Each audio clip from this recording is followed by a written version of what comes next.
नमस्कार मंडळी, स्वागत आहे आपलं किचन आईचे या यूट्यूब चॅनलवरती। खुंटवड्याच्या शेंगा ही भाजी आपण आज बघणार आहोत।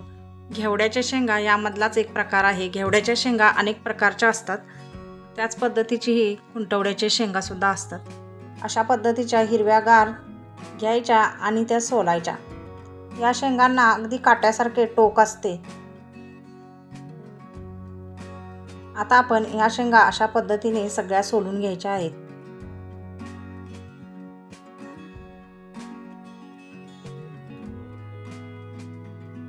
बघा इथे सगळ्या शेंगा आपल्या सोलून झालेल्या आहेत। अशा प्रकारचे यामध्ये दाणे असतात, ते आता आपण सगळे एका पातेल्यामध्ये काढून घ्यायचे आहेत। पुरेसं पाणी घालून आता ते शिजवून घ्यायचं आहे। बघा इथे दाणे शिजवायला ठेवलेले आहेत, तोपर्यंत आपण वाटण तयार करून घेऊया। एका मिक्सरच्या भांड्यामध्ये ओलं खोबरं घेतलेलं आहे, थोडंसं 1 इंच आल्याचा तुकडा घ्यायचा आहे, तुकडे करून बारीक घेतलेले आहेत आणि 5 ते 6 लसूण पाकळ्या घेतलेल्या आहेत। मुठभर कोथिंबीर सुद्धा घेतलेली आहे। हे सगळं आपण मिक्सरमधून बारीक करून घेऊया। बघा इथे मी मिक्सरमधून बारीक करून घेतलेलं आहे। थोडंसं मला जाड वाटण वाटलं म्हणून मी यामध्ये थोडंसं पाणी घातलं आणि पुन्हा एकदा फिरवून घेतलेलं आहे।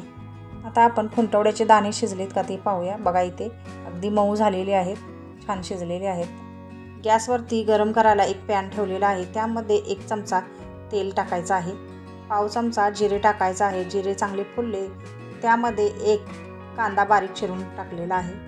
कांदा छान लाल होईपर्यंत परतवून घ्यायचा।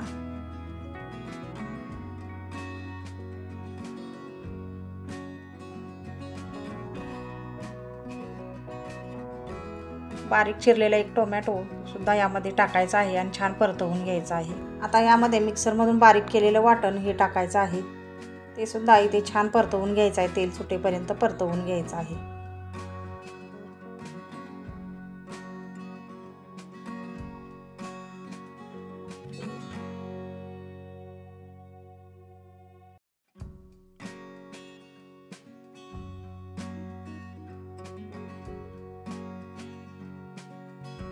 बघा इथे छान तेल सुटलेलं आहे। आता त्यामध्ये टाकूया पाव चमचा हळद, पाव चमचा लाल तिखट, 1 चमचा कांदा लसूण तिखट टाकलेला आहे, अर्धा चमचा गरम मसाला टाकलेला आहे। हे सर्व छान यामध्ये परतवून घ्यायचं आहे तेलामध्ये। बघा अशा घरची एकदा भाजी बनवून बघा, अगदी चिकन आणि मटण याच्यापेक्षाही खूप छान लागते। मिक्सरच्या भांड्यामध्ये थोडंसं पाणी घातलं, पाव वाटी पाणी घातलं, ते सुद्धा इथे टाकायचं आहे आणि छान सर्व मिक्स करून घ्यायचं आहे।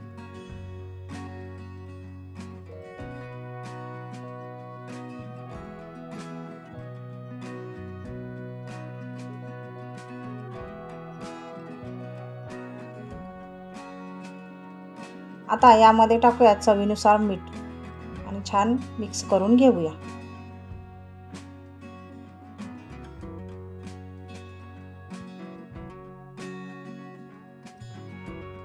यामध्ये उकडून घेतलेले खुंटवड्याचे दाणे हे टाकूया आपण आणि छान मिक्स करून घेऊया।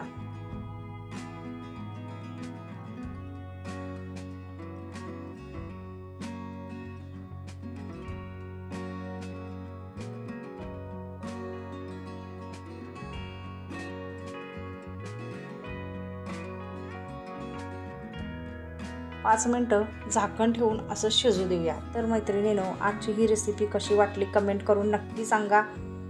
चॅनलला अजून नवीन असाल तर चॅनलला सबस्क्राईब करा, लाईक करा। तर आता आपली भाजी खाण्यासाठी तयार आहे। ही भाजी आपण चपाती भाकरी बरोबर खाऊ शकतो।